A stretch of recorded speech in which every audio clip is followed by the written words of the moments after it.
नशे के खिलाफ सहारनपुर में इस्लाही मुशायरा सोसाइटी ने है एक मुहिम शुरू की है और आज ये लोग अपने कुछ सवाल लेकर सहारनपुर एसएसपी दफ्तर आए थे और साथ में इन लोगों ने कई पोस्टर भी बनवाए हुए हैं जिन पर इन्होंने कई तरह के स्लोगन लिखे हुए हैं। नशे को छोड़ो, घर को अपने जोड़ो। और इसके अलावा यह भी लिखा है कि नशेड़ी का काम का नकाज का, दुश्मन है अनाज का। साथ ही एक बड़ा बैनर इनके पास है जिस पर इन्होंने कुछ सवाल पूछे हैं कि बढ़ती हुई चोरियों का जिम्मेदार कौन, जो नौजवान स्मैक की वजह से मरे हैं इनका कातिल कौन, जिनके लाल स्मैक की भेंट चढ़ गए तड़पती हुई इन माओं का जिम्मेदार कौन।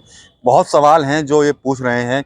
वजह सिर्फ एक ही है कि जो युवा पीढ़ी है वो लगातार नशे के गर्त में पहुंचती जा रही है और प्रशासन भी इस तरफ ध्यान नहीं दे रहा है। जितने भी पुलिस या कहीं भी कोई सूचना मिलती है तो छोटे मोटे लोगों को तो अरेस्ट करके भेज देते हैं, लेकिन जो बड़े सौदागर हैं उन पर कार्रवाई नहीं होती। तो उन्हीं सवालों का जवाब जानने के लिए आज ये लोग जो हैं ये सहारनपुर एसएसपी दफ्तर पहुंचे थे। हालांकि एसएसपी सहारनपुर से इनकी मुलाकात भी हो गई है। आश्वासन भी दिया है कि अगर इनके इलाके में यदि कहीं कोई स्मैक बिक रही है, कोई गलत धंधा कर रहा है, इसके खिलाफ कार्रवाई की जाएगी।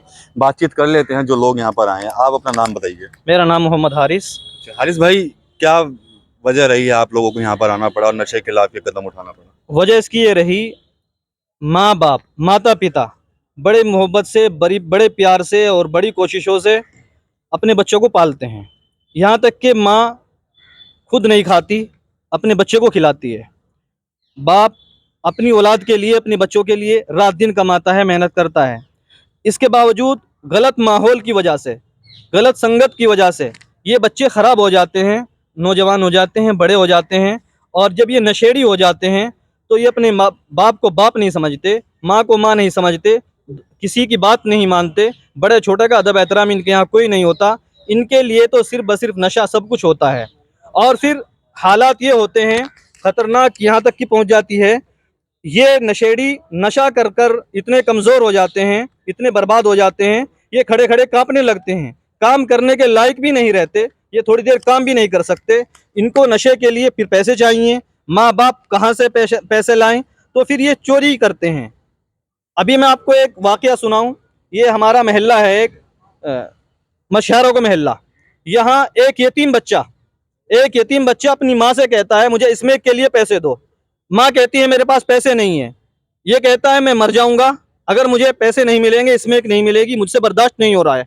ये बच्चा घर के अंदर जाता है और एक कैंची उठा के लाता है बड़े वाली, अपनी पेट में मार लेता है और तड़पता हुआ जमीन पर गिर जाता है। हमारे शहर के ये हालात हो गए हैं। मैं आपसे सवाल करना चाहता हूँ, मैं आपसे पूछना चाहता हूँ, जिस शहर के नौजवान नशेड़ी हों, क्या वो शहर तरक्की कर सकता है? जिस मुल्क के नौजवान नशे के आदी हो गए हों, नशे में लतपत हों, हर वक्त धुत पड़े रहते हों, वो शहर, वो मुल्क कैसे तरक्की करेगा?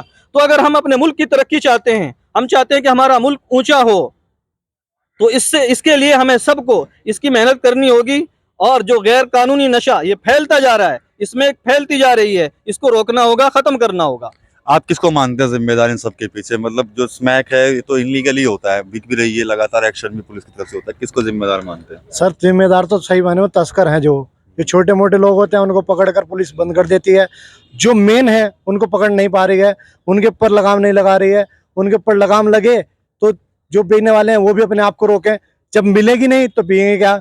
अब ये पीने के लिए क्या करते हैं, जब बिकती है तो पीते हैं, चोरियां करते हैं। यहाँ तक के मर्डर होता है। अभी 62 फुट में जो मर्डर हुआ वो भी नशे में हुआ, नशे को देकर उस लड़के को मार दिया गया। तो सर ये तो जब तक हम अपने तस्करों को, अपने शहर के तस्करों को न अपने तौर से ना करें, अपनी ओर से इनको न पकड़वाएं, तो ये तो कुछ भी नहीं होगा, बंद नहीं होगा किसी तरह भी।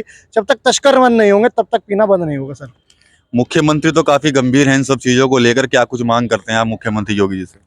योगी जी हमारे जो हैं बहुत अच्छी क्या नाम है इसका, तस्करी करके कोशिश भी कर रहे हैं वो। सर एक बात हो रहेगी सर, ये मौलाना हारिस ने बहुत अच्छी बात कही थी सर। ये अगर इनके पास पैसे नहीं होते हैं, ये अपनी माँ को मारते हैं, अपने बाप को मारते हैं, बाप को बाप नहीं समझते हैं, माँ को माँ नहीं समझते हैं। सर इनको क्या, इनके साथ क्या करना चाहिए सर? अगर इनके साथ हम कुछ उपाय भी करते हैं, मतलब इनको मारते हैं, छेड़ते हैं, सर ये पुलिस इनको छुड़ा लेती है। सर पुलिस क्यों छोड़ती है इनको?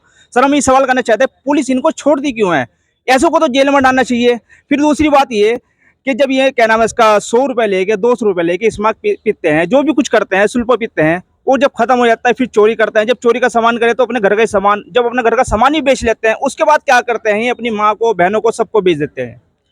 किसी ने सही कहा है कि जो नशा होता है वो नाश की एक बहुत बड़ी जड़ होता है और शायद यही वजह है कि काफी लोग परेशान हैं। उनके इलाके में जो छोटे छोटे मासूम हैं या फिर जो भविष्य है आने वाला, वो कहीं ना कहीं नशे की गर्त में धीरे धीरे जा रहा है और कोई ठोस कार्रवाई नहीं होती, जिसकी वजह से उनके हौसले ही बुलंद रहते हैं। लगातार जो बड़े तस्कर हैं वो छोटे मासूम बच्चों को अपना निशाना बनाते हैं, उनको नशे का आदी बनाते हैं, जिसकी वजह से इस तरह की जो तस्वीरें हैं वो सामने आती हैं। हालांकि अब सहारनपुर के जो एसएसपी हैं डॉक्टर विपिन ताड़ा, उन्होंने आश्वासन दिया है कि जो इस तरह के गोरख धंधे करने वाले हैं, जो सफ़ेद नशे का कारोबार कर रहे हैं, काला कारोबार कर रहे हैं, उनके खिलाफ प्रभावी कार्रवाई की जाएगी।